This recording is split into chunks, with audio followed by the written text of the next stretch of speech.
நினைச்சிட்டு எதனால உங்களுக்கு எதா வேண்டுதல் எங்களுக்கு பர்சனலா வேண்டுதல் இருந்தா அதை எடுத்து இது எத்தனை வருஷம் நீங்க பண்ணிட்டு இருக்கீங்க?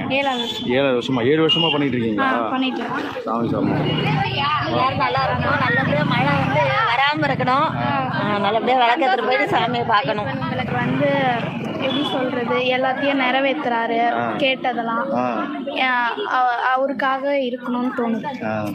சாமி சாமி நீங்க தெரியுமா? எல்லாரும் நல்லா இருக்கணும், ஃபேமிலிக்காக வேண்டி பிடிச்சிருக்கு. சாமி சாமி ரமேஷ் அண்ணாயப்பா நல்லா உங்களுக்கு ஒண்ணு நல்லா படிக்கணும்லாம் வேண்ட மாட்டீங்களா? படிப்பேன். ஐயப்ப கிட்ட வேண்டிப்பீங்களா? சரி, எத்தனாவது வருஷம் எடுக்கிறீங்க? இலக்கு பூஜை நடக்குது சரியா? ஓகே சாமி. இப்போ நீங்க 2வது வருஷம் எடுக்கிறீங்க? ஆமா சாமி. சாமி சாமி நீங்க எத்தனாவது? 3வது வருஷம். 3வது வருஷம். சரி, முதல்ல வந்து 100 பேர் எடுத்தாங்க, இன்னைக்கு இந்த அளவுக்கு வந்திருக்காங்க. சார்பா அருமையாக நடத்துறீங்க.